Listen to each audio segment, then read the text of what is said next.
All right, so check this out. This is one of the best clips you're going to see all week. Lawrence O'Donnell, media legend, is fed up with Donald Trump and his Epstein cover up. And look, there are so many different layers to this cover up and so many different people participating. You have Trump, you have his administration, you have the Republican Party, but you also have many in the media, not left wing media, not independent media, but a lot of these folks at Fox News or OANN or Newsmax, they're just either ignoring the story or when they talk about it with Donald Trump, they're throwing softball questions. Many of them who exist in the White House press corps just refuse to ask Donald Trump about the biggest story so far in 2025. And so Lawrence O'Donnell laid into right-wing media and, of course, the White House press corps, who's not asking Donald Trump these questions or just very rarely does so. And there's a reason that the White House press corps isn't asking these questions. And it's because earlier in Trump's administration,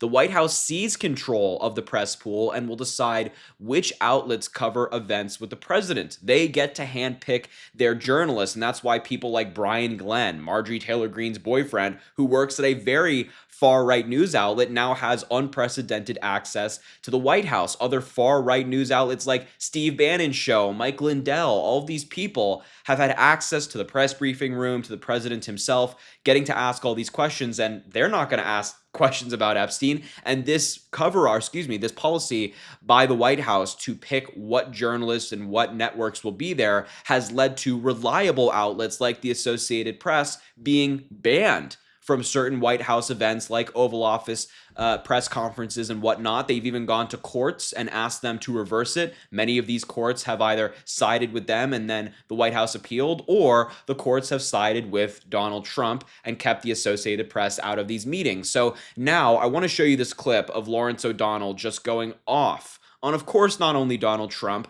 but many in this right-wing press pool who refuse to talk about the story. Take a look. One of those 28 questions got a flow of nonsensical gibberish from Donald Trump that included lies, and so the White House press corps is failing before our eyes. Every chance they get to question Donald Trump, every time they fail to pursue the only president in history who had a best friend for 10 years who was raping children nearly every day of those 10 years. Donald Trump's own Justice Department, which he now owns and operates, has said that Jeffrey Epstein raped over 1,000 victims. 1,000. More than 1,000. They don't know how many. They don't know how many thousands of children Jeffrey Epstein may have raped. And most of the White House press corps does not care. Nothing can make them care. Most of the White House press corps has no idea what any of those victims of Jeffrey Epstein and Ghislaine Maxwell have said under oath about what happened to them.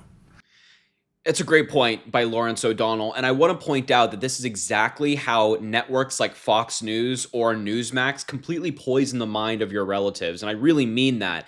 They, for example, with the past 2 weeks, there was a study done by CNN and other news outlets over the past week or so, 2 weeks, with the whole Sydney Sweeney Jean controversy, which was completely manufactured by the Republicans. Fox News mentioned the Sydney Sweeney Jean controversy last week over a 4-day period over 150 times.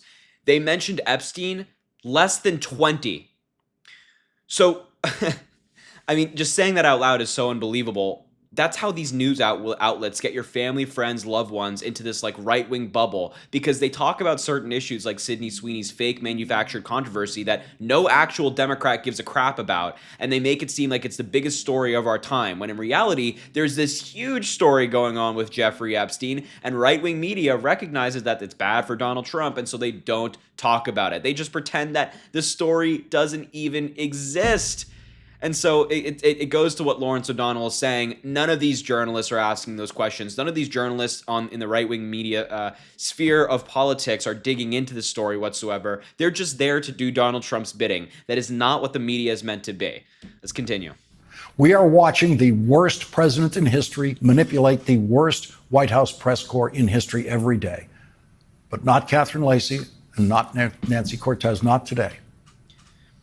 It was Catherine Lucy of Bloomberg, who got Donald Trump to lie about the J.D. Vance meeting, about the Epstein situation. Is President Vance hosting a gathering this evening to talk about how to respond to the Epstein situation? Is he working on what? Is he hosting some kind of gathering of top advisors this evening to talk about how to respond to the Epstein situation? I don't know. I could ask you that question. Donald Trump knows. That was Donald Trump lying. Everyone in that room knows that Donald Trump was lying when he said he doesn't know if his vice president was having a meeting about him. The other reporters in that room did not care that Donald Trump just lied to their faces and laughed at them, saying, I don't know, I could ask you that question. These are the same White House reporters, many of them, who screamed at Joe Biden in unison about the same subject when they believed their job was to attack him. Yes. And when they teamed up to attack Joe Biden's White House press secretary, Karine Jean-Pierre, they conducted coordinated, screaming attacks on her. And Donald Trump stands there and lies to their faces, insults them, and laughs at them, and they accept it. Yes. Look, I have a petition I want to start to get Lawrence O'Donnell in the White House press corps. Now, they won't do it because the White House controls the press pool, and so they'll never let somebody like Lawrence O'Donnell, who will ask all of these questions and not let them get away with crap, into the press pool. But he's absolutely right. There are so many in that press pool who have now been handpicked by Donald Trump. They're right-wing media outlets who have just been inserted into the press pool, who berated Joe Biden and Karine Jean-Pierre and members of his administration. They would scream at them to their faces if they felt that something fishy was going on, if they felt that the answer wasn't good enough or something wasn't right. But with Donald Trump, these right-wing journalists sit there, they fawn over him, they ask these softball questions and praise his every word. And I want to stress that there are some fantastic journalists in the White House press pool who are not right-wing Fox News plants or any of these other outlets. They are people who genuinely care about the truth, and I appreciate those people. This is not a broad attack on the press pool. This is an attack on these right-wing media outlets who the only purpose they serve is running cover for Donald Trump. And that must be a very sad life. You know, journalism, especially now more than ever, is meant to find out the truth when our leaders, as in Donald Trump, refuses to tell us the truth. It refuses to be honest, refuses to be straightforward with us, refuses to call balls and strikes. Instead, these right-wing media outlets, if they ever started as something that was noble and worthy of our attention, have now evolved into something that is total garbage and just an arm of the Trump admin. It's so disgusting. So I appreciate Lawrence O'Donnell calling out those in the White House press pool who have now been selected by Donald Trump, who continue to do his bidding instead of holding him accountable. But I'll leave the video there. I just really had to show you this clip. Thank you so much for watching. I appreciate you being here. Make sure to subscribe to the channel down below. It goes an incredibly long way. Drop a like on the video, comment, let me know what you think about this story. And as I always say, I greatly appreciate you, and I hope you have an amazing rest of your day.